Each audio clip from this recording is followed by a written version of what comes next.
معلومات کے لیے جب ہم نماز پڑھتے ہیں بغیر معلومات کے لیے نہیں یہ نماز کے لیے سب کے لیے بھی آنا ہے میرے لیے ایک صرف نہیں سب کے لیے زیادہ بہتر باقی بھی سب کے لیے اچھا نماز پڑھتے ہیں تو اس میں کوئی غلطی ہو جاتی ہے فار ایگزامپل اب جماعت کرا رہا ہے امام تو ایک سجدہ کرتا ہے تو پیچھے گھر میں جیسے ہم جماعت کراتے ہیں لیکن امام کو یاد نہیں پیچھے جو کھڑی ہے صف اس کو خیال آتا ہے کہ امام صاحب نے ایک سجدہ کرایا دوسرا بھول گئے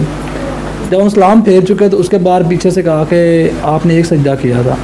تو کیا اس وقت سجدہ سب کر سکتے ہیں یا کہ اسلام پھیرنے کے بعد ہمیں نہیں ہے وہ اس کی اجازت یا نماز تو بڑا واضح بات ہے آپ کو علم نہیں ہے جی مجھے اس میں میں مختصر پڑھا ہوا ہوں کیونکہ اصول یہ ہے میں بتا دیتا ہوں جی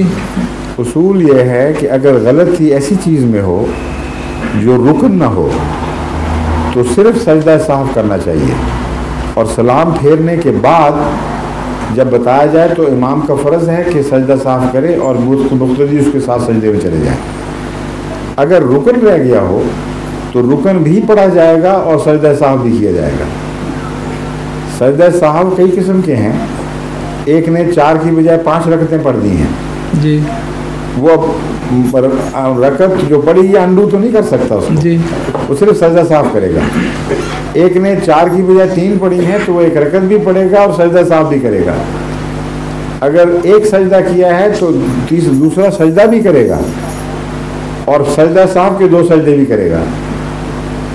سمجھ گئے بہتر اور اس میں حکم یہ ہے کہ اگر امام سجدے میں چلا جائے سجدہ صاحب کر رہا ہو اور مقتدی اپنی باقی نماز بعض ان میں سے باقی نماز پوری کرنے کے لیے کھڑے ہو چکے ہوں جس حالت میں ہیں اسی حالت میں وہ سجدے میں گر جائیں امام کے ساتھ سجدے کریں جب امام سلام پھیر دے تو پھر واپس اپنی حالت کی طرف لوٹ جائیں جہاں کھڑے تھے یا رکوع میں تھے تب بھی اگر رکوع میں تھے اور ابھی انہوں نے سمع اللہ لمن حمدہ نہیں کہا تو رکوع سے ہی وہ فوراً سجدے میں گریں گے اور جب امام سجدہ ختم کر کے سلام پھیرے گا پھر واپس رکوع میں جائیں گے وہ پیچھے جو وہاں سے نماز شروع کریں گے وہ سلام نہیں پھیریں گے جو مقتدی پیچھے ہیں امام کے ساتھ وہ سلام نہیں پھیریں گے سلام صرف ان کے لیے ہے جنہوں نے امام کے ساتھ ہی شروع کیا تھا اور ساتھ ہی نکلنا ہے جو باقی لوگ ہیں وہ نماز کی حالت میں رہیں گے بہتر میرا بھی سوال